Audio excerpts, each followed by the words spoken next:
Welcome back. Interview ಸಂದರ್ಭದಲ್ಲಿ ಕೇಳಲಾದ ಎಲ್ಲ ಪ್ರಶ್ನೆಗಳಿಗೆ ನೇರವಾಗಿ ಉತ್ತರ ಕೊಟ್ಟರೆ ಎಷ್ಟು ಸುಲಭ ಗೊತ್ತಾ?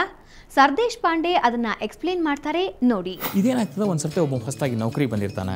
ಆ ನೌಕರಿಗೆ ಬಂದವನ್ನ ಇವ್ರು ಇಂಟರ್ವ್ಯೂ ಮಾಡ್ಲಿಕ್ಕೆ ಶುರು ಮಾಡ್ತಾರೆ. ಅಲ್ಲಿ ಅವ್ರು ಕೇಳ್ತಾರೆ, ಹೇಳ್ರಿ ನೀವು ಹಳೆ ನೌಕರಿ ಒಳಗೆ ಇದ್ದಿರಲ್ಲ, ಅಲ್ಲೇ ನಿಮ್ಗೆ ಅತಿ ಕೆಟ್ಟ ಅನಿಸುವಂಥದ್ದು ಯಾವ ವಿಷಯ ಇತ್ತು? ಸರ್ ಏನು ಹೇಳಿ ಸರ್, ಅಲ್ಲಿ ಏನೂ ಸರಿ ಇರಲಿಲ್ಲ ಸರ್. ಖರೆ ಅಂದರೆ ಟೈಮ್ ಮೇಂಟೈನ್ ಮಾಡ್ತಿದ್ದಿಲ್ಲ, ಒಂದು ಶಿಸ್ತು ಇರಲಿಲ್ಲ. ಡಿಸಿಪ್ಲಿನ್ ಅಂದ್ರೆ ಅದ ಶಿಸ್ತು ಅಂತ ಹೇಳಿದ್ಮೇಲೆ ನಿಮ್ಗೆ ದೂರದ ಮಾತು, ಯಾರಲ್ಲಿಯೂ ನಿಯತ್ತಿರಲಿಲ್ಲ ಸರ್. ಇಂಥ ಕೆಟ್ಟ ಆಫೀಸು. ಸೊ ಈ ವಿಷಯ ಎಲ್ಲ ಕೆಟ್ಟದು ಸರ್. ಹೋಗಲಿ ಆಗ್ರಿ, ಈಗ ನಿಮ್ಗೆ ಆ ಹಳೆಯ ನೌಕರಿ ಒಳಗೆ ಹೆಮ್ಮೆ ಅನಿಸೋ ವಿಷಯ ಯಾವುದು? ಸೊ ಅದಕ್ಕೆ ಸರ್ ಅತಿ ಹೆಮ್ಮೆ ಅನಿಸೋ ವಿಷಯ ಏನಂದರೆ, ಆ ಇಡೀ ಆಫೀಸಿನ ಮುಖ್ಯಸ್ಥ ನಾನಾಗಿದ್ದೆ ಸರ್.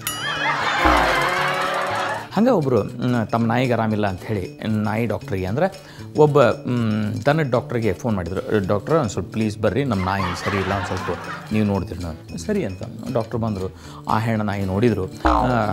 ಅವ್ರ ಓನರಿಗೆ ಹೇಳಿದ್ರು, ನಿಮ್ಮ ನಾಯಿ ಬಸರಾಗ್ಯದ. ಸಾಧ್ಯನೇ ಇಲ್ಲ. ಹೆಂಗೆ ರೀ? ಅಲ್ಲ ಹೊರಗೆ ಬಿಟ್ಟಿಲ್ಲ, ನಾವು ಇದು ಎಲ್ಲಿ ಹೊರಗೆ ಹೋಗಲ್ಲ, ಹೆಂಗೆ ಬಸರಾಗ್ತದೆ ಈ ನಾಯಿ ಅಂತ. ಅಷ್ಟೊತ್ತಿಗೆ ಇನ್ನೊಂದು ನಾಯಿ ಅವ್ರ ಸೋಫಾದಿಂದ ಹೊರಗೆ ಬಂತು. ಡಾಕ್ಟ್ರ್ ಅನ್ನೋದು, ನೋಡಿರಿ ಈಗೇನಂತೀರಿ?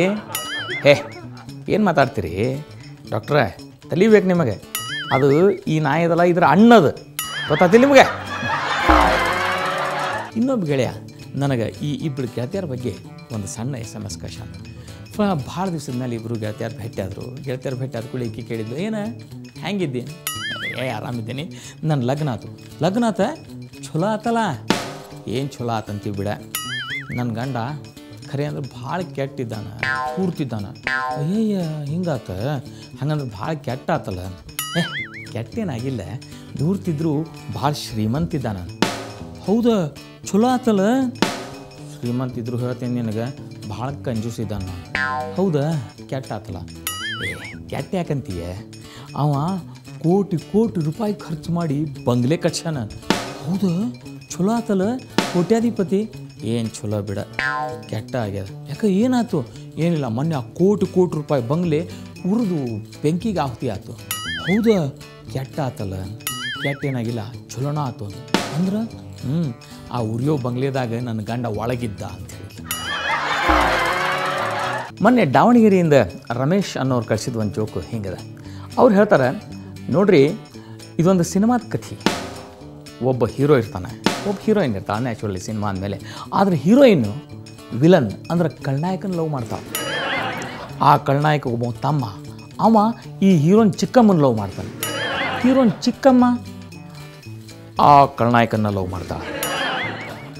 ಕೊನೆಗೆ ಇಬ್ಬರು ಆತ್ಮಹತ್ಯೆ ಮಾಡ್ಕೋತಾರೆ. ಯಾರು ಹೇಳ್ರಿ ನೋಡು? ನಿರ್ಮಾಪಕ ಮತ್ತು ನಿರ್ದೇಶಕ. ಈ ರಾಜಕಾರಣಿಗಳ ಬಗ್ಗೆ ಭಾರಿ ಮಜಾ ಜೋಕವ. ಅದ್ರಾಗ ಈ ಬ್ರಿಟಿಷ್ ರಾಜಕಾರಣಿಗಳ ಬಗ್ಗೆ ಅಂದರೆ ಆಂಗ್ಲ ಭಾಷೆಯ ರಾಜಕಾರಣಿಗಳ ಬಗ್ಗೆ ಇನ್ನೂ ಚಂದ ಜೋಕು. ಅವರು ನಮ್ಮನ್ನು ವಿಚಿತ್ರವಾದಂಥ ಶಿಸ್ತು ಕಾಪಾಡ್ಕೊಂಡಿರ್ತಾರೆ. ತಮ್ಮ ವಿರೋಧಿಗಳನ್ನು ಕಂಡ್ರೆ ಆಗೋದಿಲ್ಲ. ಯಾವತ್ತೂ ವಿರೋಧಿಗಳ ಬಗ್ಗೆ ಇವರು ಒಂದು ವಿಚಿತ್ರ ಚಟುವಟಿಕೆಯನ್ನು ನಡೆಸಿರ್ತಾರೆ. ಯಾಕಂದ್ರೆ ರಾಜಕೀಯದಾಗ ಯಾವತ್ತೂ ಗೆದಿಬೇಕು ಅಂಥೇಳಿ ಅವರಲ್ಲಿ ವಿಚಿತ್ರವಾದಂಥ ಒಂದು ಮುತ್ಸದ್ದಿತನ ಇರ್ತದೆ.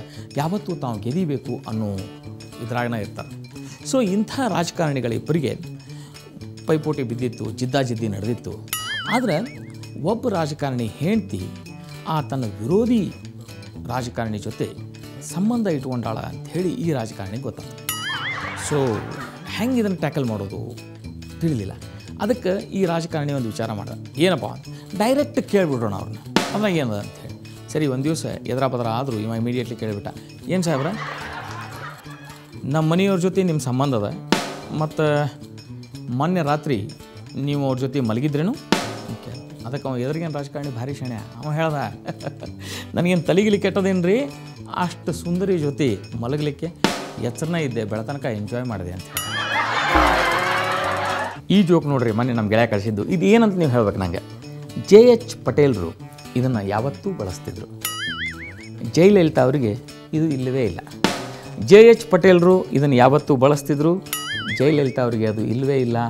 ಸ್ವಾಮಿಗಳಿಗೆ ಇದ್ದರೂ ಅದನ್ನು ಅವ್ರು ಬಳಸೋ ಹಾಗಿಲ್ಲ. ಸ್ವಾಮಿಗಳಿಗೆ ಇದ್ದರೂ ಅದನ್ನು ಬಳಸೋ ಹಾಗಿಲ್ಲ. ಪ್ರಕಾಶ್ ರೈ ಅವ್ರದ್ದು ಭಾಳ ಸಣ್ಣದು. ಯಶವಂತ್ ಸರ್ದೇಶ್ ಪಾಂಡೆ ಅವ್ರದ್ದು ಭಾಳ ದೊಡ್ಡದು, ಪ್ರಕಾಶ್ ರೈ ಅವ್ರದ್ದು ಭಾಳ ಸಣ್ಣದು, ಮತ್ತು ಯಶವಂತ್ ಸರ್ದೇಶ್ ಪಾಂಡೆ ಅವ್ರದ್ದು ಭಾಳ ದೊಡ್ಡದು. ಮತ್ತು ಏನು ಹೇಳ್ರಿ ಇದು ಕೆಟ್ಟ ವಿಚಾರ ಮಾಡಬೇಡ್ರಿ. ಅಡ್ಡ ಹೆಸರು ನೋಡಿರಿ, ಅಡ್ಡ ಹೆಸರು ಜೆ ಎಚ್ ಪಟೇಲ್ ಅದನ್ನ ಯಾವತ್ತೂ ಬಳಸ್ತಿದ್ರು, ಜಯಲಲಿತಾ ಆಗೋದು ಇಲ್ಲವೇ ಇಲ್ಲ. ಸ್ವಾಮಿಗಳಿಗೆ ಅದು ಇರ್ತದೆ, ಅಂದ್ರೆ ಅವರು ಹಿಂದಿನ ಪೂರ್ವಾಶ್ರಮದಾಗ ಆ ಅಡ್ಡ ಹೆಸರು ಇರ್ತದೆ, ಅದು ಅದನ್ನ ಬಳಸೋ ಹಂಗಿಲ್ಲ. ಯಶವಂತ್ ಸರ್ದೇಶ್ ಪಾಂಡೆ ಭಾಳ ದೊಡ್ಡದು, ಪ್ರಕಾಶ್ ರೈ ಭಾಳ ಸಣ್ಣದು. ಯಶವಂತ್ ಅವರಷ್ಟೇ ಅಲ್ಲ, ಕರ್ನಾಟಕದ ಅನೇಕ ಹಾಸ್ಯ ಪ್ರಜ್ಞೆ ಉಳ್ಳವರು ನಿಮ್ಮನ್ನ ರಂಜಿಸ್ತಾರೆ. ಅವರ ಜೋಕ್ಸ್ಗಳನ್ನ ಎಂಜಾಯ್ ಮಾಡೋಣ. ಆದರೆ ಅದಕ್ಕೂ ಮುಂಚೆ ಒಂದು ಚಿಕ್ಕ ಬ್ರೇಕ್.